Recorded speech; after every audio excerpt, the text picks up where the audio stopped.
আমি পঞ্চতীৰ্থৰ যি পাঁচখন তীৰ্থস্থান দৰ্শন কৰে সেই পাঁচোটা মন্দিৰৰ চতুৰ্থ দৰ্শনটো অৰ্থাৎ কামেশ্বৰ মন্দিৰলৈ গৈ আছোঁ। আহক আমি সকলোৱে কামেশ্বৰ মন্দিৰলৈ যাওঁ। বলক। কামেশ্বৰ মন্দিৰটো এই পাখমালাৰ পৰা আহি সেইখিনিতে আপোনালোকে চাৰি চক পাব আৰু এইটো লেফ্ট চাইডে গণেশ মন্দিৰ, ৰাইট চাইডে শুৱালকুছিত যোৱা পথ আৰু এইফালে কেদাৰ মন্দিৰত যোৱা পথ। এই গণেশ মন্দিৰৰ টাৰ্ণিংটো লৈ আহিয়ে এই চিৰিখন পাব। এই চিৰিখনেৰে এতিয়া আহক আমি কামেশ্বৰ মন্দিৰলৈ যাওঁ।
জয় শ্ৰীৰাম।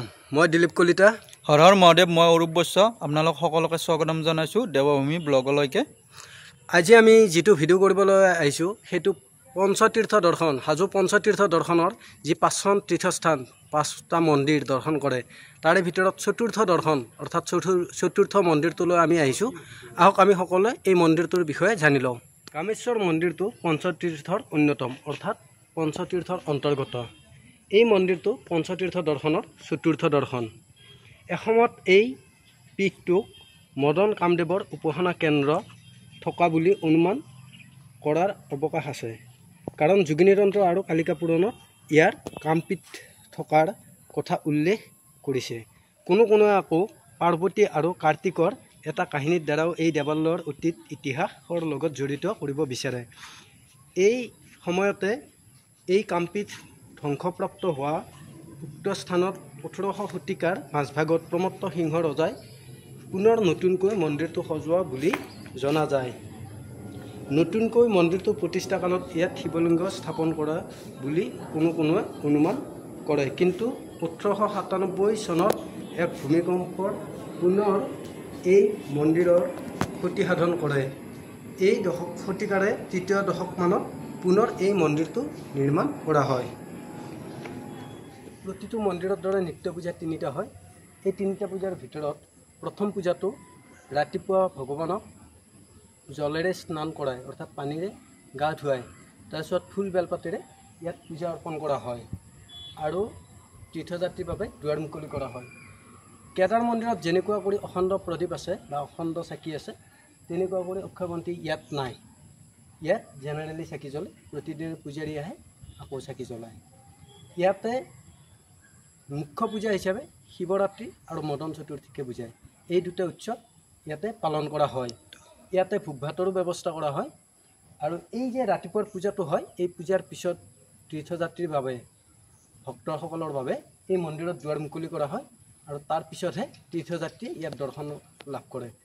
দুপৰীয়া যেতিয়া ভোগ বনাব সেই ভোগ হোৱাৰ পিছত সেই ভোগ অৰ্পণ কৰাৰ সময়ত কিছু সময়ৰ বাবে দুৱাৰ বন্ধ থাকে আৰু সেই দুৱাৰ বন্ধ হোৱাৰ পিছত তীৰ্থযাত্ৰীক ভোগ খুৱাই উঠি পূজাৰীয়ে ভোগ ভাত খাই আকৌ দুৱাৰখন তীৰ্থযাত্ৰীৰ কাৰণে মুকলি কৰে আৰু সন্ধিয়া সময়ত ইয়াতে এই মন্দিৰটো বন্ধ কৰে। অকণমান সোনকালে কৰে, ইয়াত যাত্ৰীৰ সমাগমটো কম, গতিকে ইয়াতে সোনকালে মন্দিৰটোৰ পূজা যিটো গধূলি নিত্য পূজা হয় সেইটো সোনকালে শেষ কৰি দুৱাৰখন বন্ধ কৰা হয়। আৰু এই মন্দিৰটোত যিটো ভোগ ভাতৰ ব্যৱস্থা ইয়াতো তাৰমানে নিৰামিষ বা সামিষ দুয়োটা ভোগৰে ব্যৱস্থা হয়। নিৰামিষ ভোগৰ বাবে আপুনি মচুৰৰ দাইলৰ বাহিৰে অন্যান্য দাইলবিলাক আনিব পাৰে, যেনেকুৱা কৰি আমি কেদাৰ মন্দিৰৰ ভিডিঅ'টোত কৈছোঁ। মুগ, গ্ৰহৰ, বুট, মাহৰ দাইল, মাটিমাহৰ দাইল এনেকুৱা কৰি মিহলি কৰি আনিব পাৰে। আৰু ইয়াতে সেই দাইলত মেইনলি কাচকল, ৰঙালাও, আলুটোহে দিয়া যায়। আজিকালি চব্জি বনোৱাৰো ব্যৱস্থা হৈছে, গতিকে চব্জিৰ ব্যৱস্থা হৈছে যাতে তীৰ্থযাত্ৰীয়ে ভোগ দিব ইচ্ছা কৰিলে দাইলৰ লগত চব্জিৰ যোগাৰো আনিব পাৰে। ইয়াতে অন্নপ্ৰসন্ন হয়। অন্নপ্ৰসন্নত কেদাৰ মন্দিৰতে হওক, দুৰ্গা মন্দিৰতে হওক, মাধৱতে হওক, গণেশতে হওক বা কামেশ্বৰতে হওক, যিকেইটা মন্দিৰত ভোগ হয় তাত পায়সৰ ব্যৱস্থা কৰা হয়। আৰু এই মন্দিৰটোত সেই নিৰামিষ ভোগৰ বাহিৰে সামিষৰো ব্যৱস্থা হয়, যেনেকুৱা কৰি কেদাৰ মন্দিৰত হয়। সামিষৰ বাবে খাচী ছাগলী, পাৰ চৰাই আৰু বিভিন্ন ধৰণৰ মাছ আনিব পাৰে। ইয়াতে এই অন্নপ্ৰসন্ন বাহিৰেও বিবাহৰ কাৰণেও বহুত তীৰ্থযাত্ৰীয়ে ইয়াত বিবাহ সম্পন্ন কৰি যোৱাটো পৰিলক্ষিত হয়।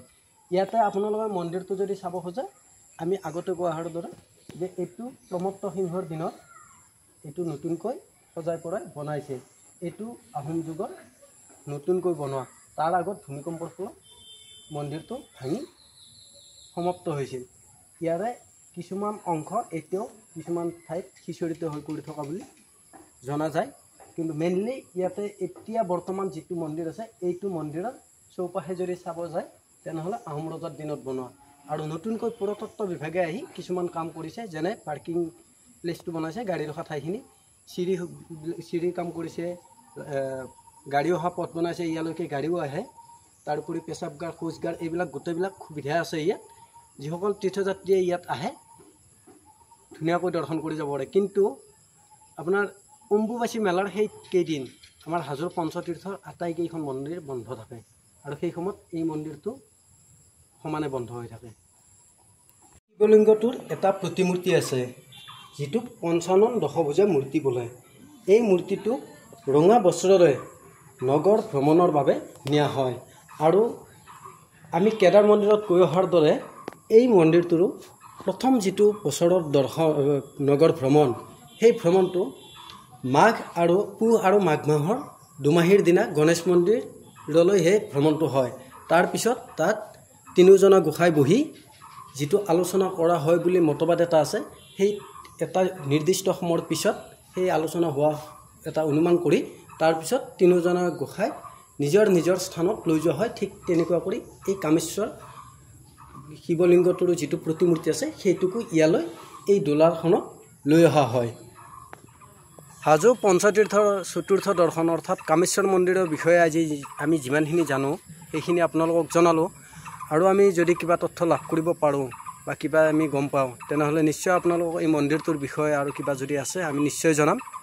আৰু আমাৰ মানে কি হ'ল, যিটো ইউটিউব চেনেলৰ যিটো নাম আছিলে, নামটো আমি চেঞ্জ কৰি দেৱভূমি ব্লগ দিছোঁ। এইটোৰ কাৰণে, কাৰণ কিয় যিটো ইউটিউবৰ নাম আছিলে চেনেলটোৰ মানে বহুতে বিচাৰি নাপায়, কিন্তু এতিয়া যিটো দেৱভূমি ব্লগ দিছোঁ সকলোৱে বিচাৰি পাইছে। আৰু মানে অৰিজিনেলি আমি যিখিনি ঠাইত আছোঁ এইখিনি দেৱভূমিয়ে হয়, আৰু সেইকাৰণে আমি নামটো চইচ কৰিলোঁ যে দেৱভূমি ব্লগ দিলোঁ। আৰু আমাৰ ভিডিঅ' চাই কেনেকুৱা পালে, যি চতুৰ্থ দৰ্শন পঞ্চতীৰ্থ চতুৰ্থ দৰ্শন দিলীপ কলিতা দাই ভালকৈ আপোনালোকক বুজাই সবিশেষখিনি ক'লে গোটেইখিনি কথা। আৰু আমাৰ ভিডিঅ' চাই যদি সঁচাই ভাল লাগিছে, লাইক, কমেণ্ট, শ্বেয়াৰ আৰু ছাবস্ক্ৰাইব কৰিব একেবাৰে নাপাহৰে, কাৰণ আপোনাৰ এটা লাইকে আমাক ভিডিঅ' বনোৱাত বহুতখিনি উৎসাহ আৰু সাহস দিয়ে। আৰু যদি সঁচাই আমাৰ চেনেলটো ভাল লাগিছে, নিশ্চয় ছাবস্ক্ৰাইব কৰিব। তো আজিলৈকে এৰিছোঁ। হৰ হৰ মহাদেৱ, জয় শ্ৰীৰাম।